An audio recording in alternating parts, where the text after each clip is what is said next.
Hi, I'm Dan and this is Puzzle File. I am so thrilled today that I get to show you unified pieces. They are possibly the most exciting thing to happen to puzzles this year. I guess second most exciting, because the first most exciting is this YouTube channel.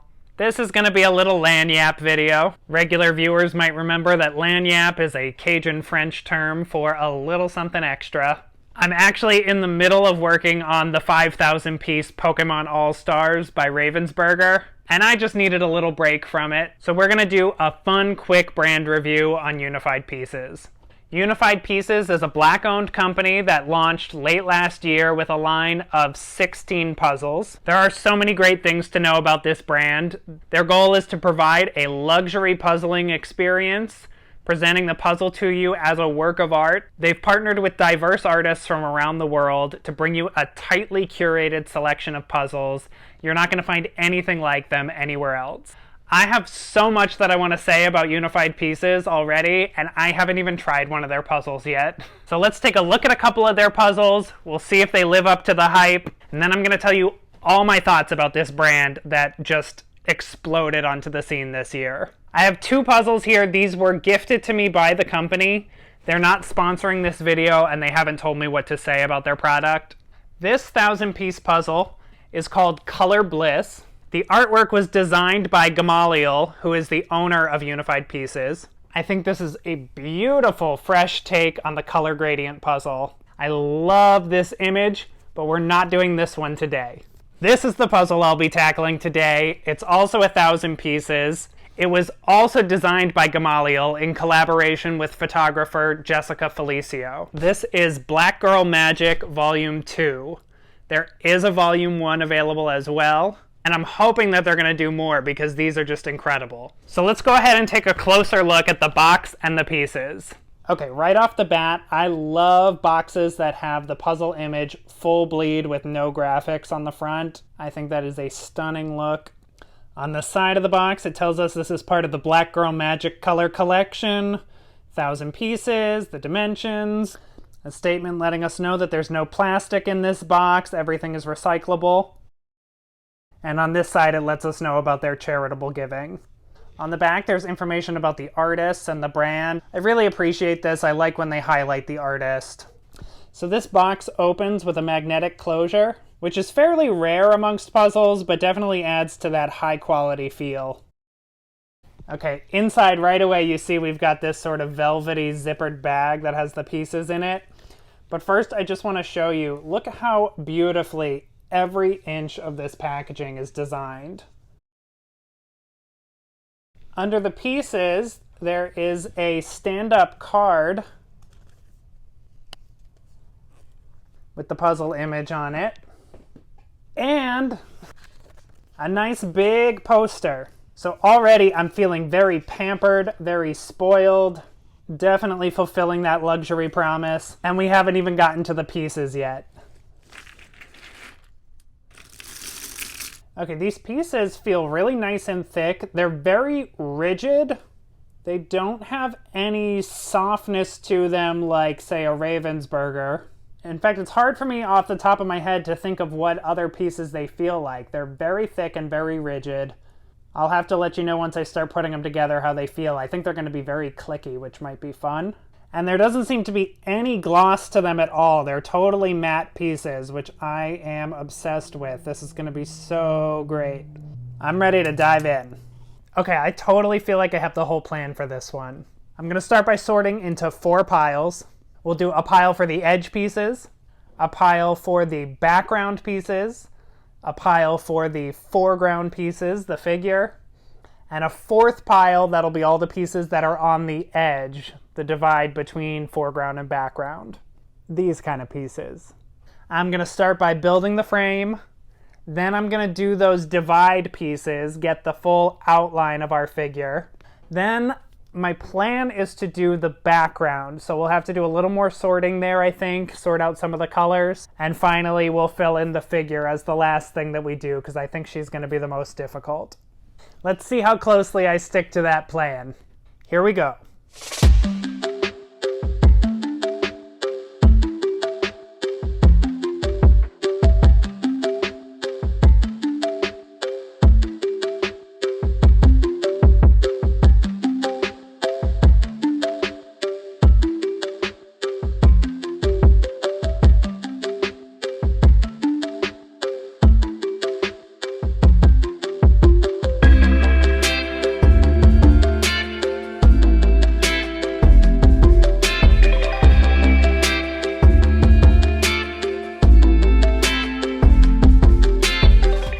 Okay, so we've got our 4 piles as promised. The background, the foreground, the split between them, and the edge pieces are over here. I did want to point out that this is a random cut puzzle with all kinds of fun shapes. I love a random cut. I'm really excited about that. Over here, I've pulled out a little assortment of sort of false edge pieces that I spotted, but I think we're gonna end up finding some more of them because this looks like too many edge pieces to me. I think some of these are false edges. Let's start building the frame and we'll find out.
Y'all, I love this puzzle. It's been so hard for me to take a break to show you how it's going. But I just finished the background, so this is a good time to stop and give you a look. So first of all, the pieces don't feel quite how I expected. Remember, I told you they're very thick and rigid, so I thought they were gonna be really clicky going together. They're not really, because they have kind of a loose fit.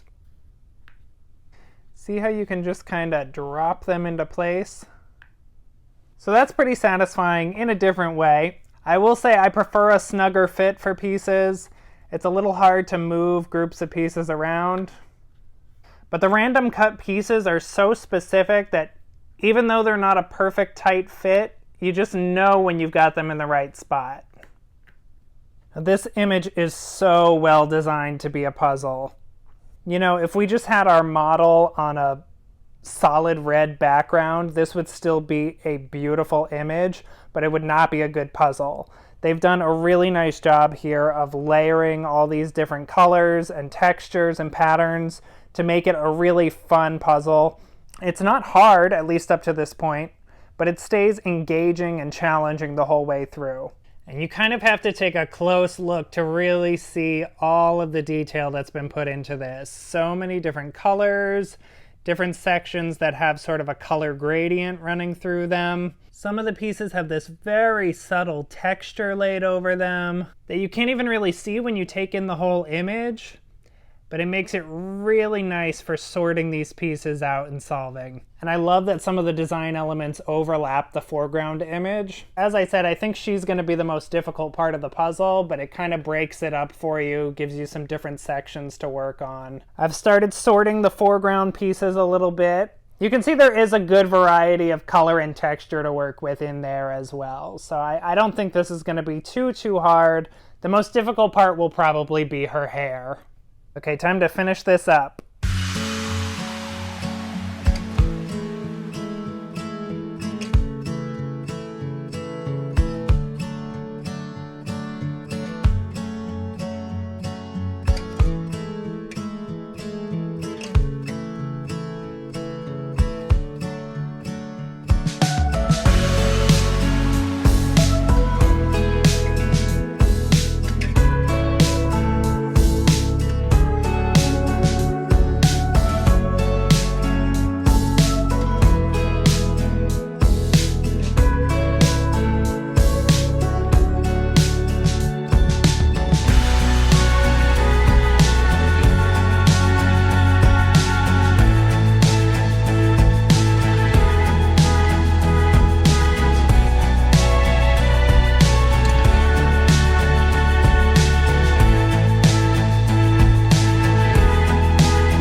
Okay, you know I'm just gonna gush about this puzzle. Let's just briefly talk about the quality again, because the attention to detail is impeccable. The box, the bag for the pieces, this stand-up card, which I really want to be standard in all puzzles, the pieces themselves, which are thick and feel great. The image quality is so crisp and clear. You can see every little hair follicle, every pore in her face on the puzzle. I love a puzzle with a matte finish, and this is as perfect as I've ever seen a matte finish done. I use really bright lighting for filming, and so glare can be a big problem for me. Even with puzzles that have a matte finish, they often have just a little bit of a sheen to them that can create a lot of glare for me and my camera. This puzzle, there is like literally no glare. With all of this dark shadowy area, this dark brown blending into black, to be able to see that full gradient because there's no glare on those dark pieces, it's amazing.